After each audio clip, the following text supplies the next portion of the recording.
पूछिए माननीय मीडिया बंधुओं बहनीगण। सदन में आज आप रहे, बजट पर वाद विवाद हुआ, आपकी ओर से क्या कुछ रखा?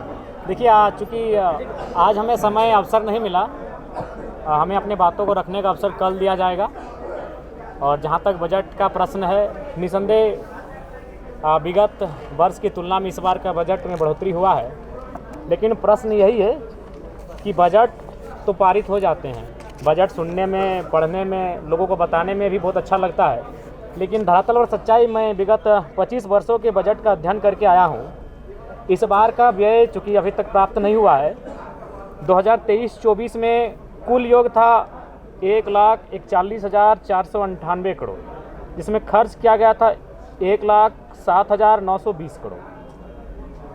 उससे पूर्व प्रत्येक वर्ष का जो बजट है उसमें कुल योग, मूल बजट, प्रथम अनुपूरक बजट, द्वितीय अनुपूरक बजट, तृतीय अनुपूरक बजट, जिसका कुल योग बजट का होता है, उस राशि और खर्च की गई जो राशि का अगर आप अध्ययन करते हैं तो हमें लगता है बहुत सारी राशियां छूट जाती हैं।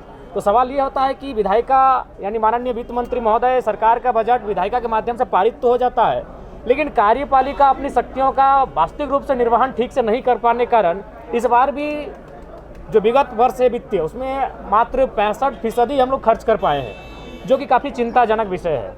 और महत्वपूर्ण विषय, चूँकि हम लोगों ने मैया सम्मान योजना पर काफ़ी फोकस किया, चलिए अगर उसके नाते नारियों का उत्थान होता है तो स्वागत है, लेकिन कहीं ना कहीं युवाओं के रोज़गार की बात कही जाए तो इसमें भी सरकार का स्टैंड साफ नहीं है। उसके लिए आप देखेंगे हमारा जो स्थापना व्यय होता है, जिसमें पिछले वित्तीय बजट और इस वित्तीय बजट में विशेष कोई अंतर नहीं है। इसका मतलब सरकार रोज़गार को लेकर, युवाओं के भविष्य को लेकर विशेष चिंतित नहीं है। दूसरी बात, आज अगर राज्य में सबसे ज़्यादा चर्चा सदन में किसी विषय पर हुआ तो स्वास्थ्य को लेकर हुआ। अगर स्वास्थ्य की अगर हम बात करें तो नेशनल हेल्थ पॉलिसी 2017 कहती है कि किसी भी राज्य का जो स्वास्थ्य पर बजट होना चाहिए वो कम से कम न्यूनतम 8% होना चाहिए, लेकिन हमारे राज्य का स्वास्थ्य पर जो बजट है वो 5.6% है, जो कि चिंताजनक विषय है।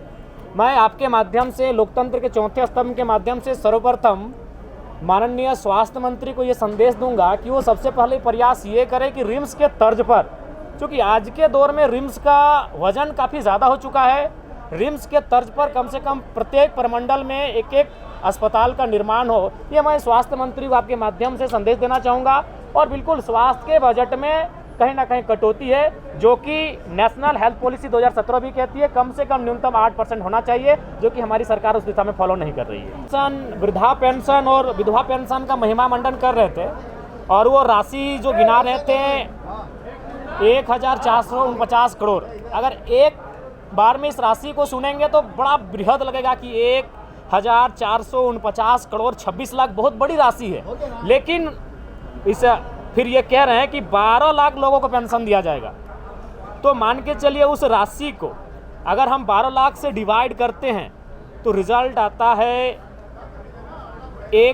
माफ़ कीजिएगा 1,40,926, और फिर उसको 12, चूँकि एक साल में 12 महीने होते हैं और बजट एक साल की आता है, फिर अगर उसको आप 12 से डिवाइड देते हैं तो रिजल्ट आता है 1,006 रुपये। यानी सुनने में क्या लगा, 1,449 करोड़ 26 लाख, लेकिन जब उसको भाग देने देते तो रिजल्ट कितना आया, 1,006 रुपये। तो पेंशन तो वही है, 1,000 रुपये ही तो पेंशन है, लेकिन देखिए महिमा मंडन कैसा होता है, क्या बजट में दर्शाया गया 1,449 करोड़ 26 लाख दिव्यांग खुश, वृद्धा खुश, विधवा खुश, लेकिन जब उसको अध्ययन करते हैं, उसको भाग देते हैं तो रिजल्ट आता है 1,006 रुपये मासिक। वही तो है ही। तो इसलिए बजट में मैया सम्मान योजना पर विशेष फोकस रहा है, उसके अलावा कृषि पर फोकस रहा है। उसके अलावा अगर आप कहें हेल्थ पे बात की जाए, नए सृजन पे बात की जाए, युवाओं पे बात की जाए तो विशेष नहीं रहा। बाकी आप सबों का धन्यवाद। प्रत्येक दिन मैया सम्मान कैसे देखते हैं?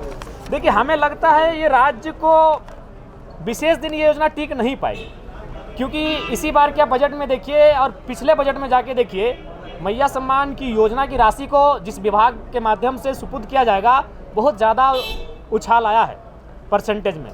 बाकी जो विभाग थे उनमें तनिक कटौती भी की गई है, तो ऐसा आगे भी आपको देखने को मिलेगा कि बाकी ज़रूरत विभाग है जैसे शिक्षा, स्वास्थ्य, श्रम नियोजन, उन विभागों में कटौती होगी और मैया सम्मान योजना जो सरकार की साख बन चुकी है उसे बरकरार रखने के लिए प्रयास किया जाएगा।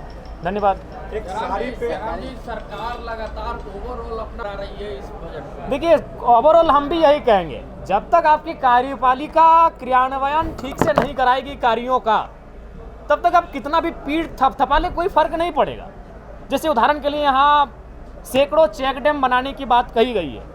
चलिए ग्राउंड पे बैठ के देखते हैं। मैं अपने गांव को उदाहरण देता हूँ। 500 मीटर में, 500 मीटर को हम लोग आधा किलोमीटर कहते हैं, आधा किलोमीटर में 3 चेक डैम का निर्माण हुआ है। एक भी चेक डैम से किसी प्रकार की सुविधा और लाभ लोग नहीं ले पा रहे हैं। तो बात वही है कि योजनाएं टेंडर के माध्यम से लाखों आ जाएंगी धरातल पर, कार्य भी होगा, लेकिन वो केवल और केवल कुछ लोगों के पास, कुछ लोगों की जेब में जाने का काम होता है। इसलिए कार्यपालिका अगर दुरुस्त नहीं होगी तो ठीक उसी प्रकार विधायिका और 10% इजाफा करके बजट को क्यों ना पारित करे।